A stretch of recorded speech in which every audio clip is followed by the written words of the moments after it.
So, group mentalities. We all know about them. There's lots of talk about them constantly, especially in our today massively interconnected world.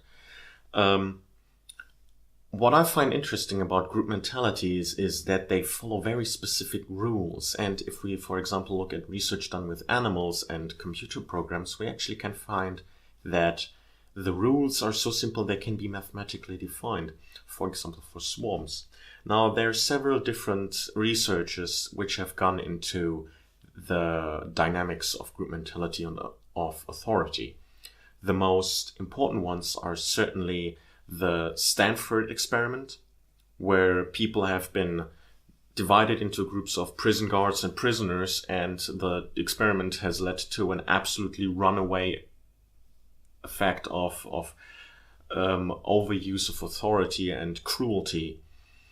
The Milgram experiment, which used authority to force people to go against their own moral compass and to research how willing people are to go against their own moral compass in the face of authority.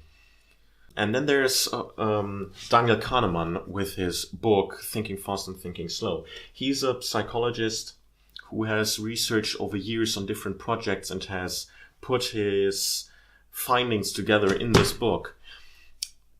And he has come to the conclusion that humans think in two different systems, fast and slow, intuitive and cognitive. And that each has their role, and that people who stay with their systems where the systems belong can do tasks much more efficiently and correctly than people who go with their systems to places or tasks where their systems are unsuited to go. And in group mentalities, that is actually what is happening, is that at the time when you should actually ask more questions, you ask less. The fast system sort of locks the slow cognitive system out because it automatically looks for reference points. And these reference points are other people.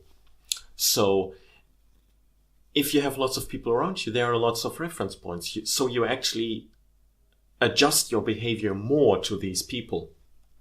And this is, of course, a survival effect. You can only survive in the group. But in today's times, we don't need that survival in the group anymore. There are many other things that can ensure our survival, and there are many other groups. Just the group that is around you at the moment is the most important one to your brain. And when you have these many reference points, you are reluctant to act on yourself, so you orient yourself to a leader. There's a well-described effect, most commonly applied in economics, but also in psychology, because as Daniel Kahneman has shown, psychology and economics are incredibly closely related. This effect that I'm talking about is called the penguin effect. The penguin effect is compared to an analogy where penguins in the wild, when they find a water hole or breaking the ice sheet where they can access water and food, are actually reluctant to jump in. They gather around the hole and do nothing. They wait until one other individual jumps in, and then they all follow. It is often used to describe the adoption rate of new technologies in the market. Now, what is actually so interesting about this is that the penguins are acting in a similar way to humans, is that they don't exchange information because they can't.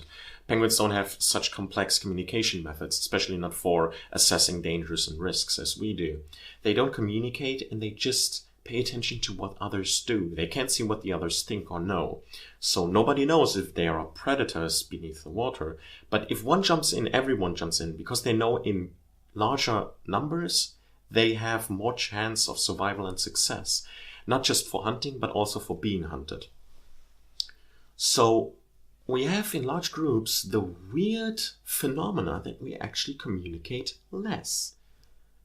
And communicating less is detrimental to any group effort, actually. In small groups, in project management, communication and upholding communication is one of the most important tasks of the people in power. They are supposed to keep communication up, but when things go to crud, they actually tend to communicate less. People are frustrated. If frustration goes up, communication goes down. This is a self-strengthening effect, because with less communication you have less control. With less control you have less chances to fix what is wrong. And we see this kind of thing in groups as well, because the only communication that is happening is from the authority figure to the group. And that can actually be used for a lot, for leadership, but also for controlling masses. I'm not saying there's some kind of evil overlord here. I'm not saying that there is some kind of conspiracy going on behind the scenes, but it is that systems which use these herd mentalities and these mass control means, whether they be knowingly or unknowingly, are selectively successful. Companies that unify their user base under a common sense of unity tend to do better. Movies that have the biggest stars and use the biggest stars to their advantage do better. It's just that these practices are successful, so they are being repeated and copied by other institutions as well. Now we can look at other groups, smaller groups, which communicate more within each other.